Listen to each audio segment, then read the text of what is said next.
நம்ம கேஜிலேயே பார்த்தீங்கன்னா ரொம்ப ஆச்சரியமான ஒன்று நடந்திருக்கு. என்னென்னு பார்த்தீங்கன்னா எல்லாருமே அதேதோ ஒரு ப்ரீடை தான் வந்து கிராஸ் ப்ரீட் பண்ணுவாங்க. இங்கே அப்படி இல்லை, ரொம்ப சேஞ்சிங்காக இருக்குது. எனக்கே ஃபஸ்ட் டைமாக பார்க்கும்போது ரொம்ப எக்ஸைட்டாக இருந்து.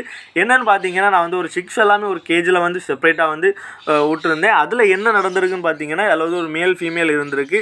இது வந்து ஒன்று வந்து பஜ்ஜீஸு, ஒன்று வந்து லவ் பேர்ட்ஸ். இந்த ரெண்டுமே வந்து பேர் ஆகிருக்கு. நான் எப்படி சொல்கிறேன்னா அன்றைக்கி நான் வந்து வாட்ச் பண்ணிகிட்டு இருக்கும்போது ரெண்டுமே வந்து ஃபுட்டு சேஞ்ச் பண்ணிகிட்டு இருந்து, இதனால தான் நான் வந்து சொல்கிறேன். இது வந்து மேட்டிங் ஆகி எக்கு வச்சு சிக்ஸ் எல்லாம் வெளியில் வருமாங்கிறது நீங்கள் இப்படி கேட்டிங்கன்னா கண்டிப்பாக எனக்கு தெரியலை.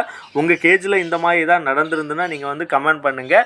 பட் எனக்கு தெரிஞ்ச அளவில் இப்போ வந்து ஃபுட்டு வந்து சேஞ்ச் பண்ணியிருக்கு. அப்புறமா வந்து எக்கு வைக்கும், பட் ஆனால் எக்கில் கரு இருக்காதுன்னு நினைக்கிறேன். இல்லை இது வந்து இனிமேல் ஃபுட்டு மட்டும் தான் சேஞ்ச் பண்ணும், அந்த வேறு எதுவுமே நடக்காது நீங்கள் தெரிஞ்சுன்னா அதையும் கமெண்ட் பண்ணுங்கள், நான் வந்து தெரிஞ்சுக்கிறேன். உங்கள் கேஜில் இந்த மாதிரி எதாவது நடந்திருந்தால் எனக்கு வந்து கமெண்ட் பண்ணுங்கள். பட் எனக்கு தான் இது ஃபஸ்ட் டைமாக நான் வந்து பார்க்குறேன்னா எனக்கு வந்து தெரியலை. நீங்கள் எதாவது பார்த்துருந்தீங்கன்னா கமெண்ட் பண்ணுங்கள். அப்படி எக் எல்லாமே ஹெச் ஆகி சிக்ஸ் எல்லாமே வந்துன்னா நான் நெக்ஸ்ட் ஒரு வீடியோ வந்து கண்டிப்பாக அப்லோட் பண்ணுறேன்.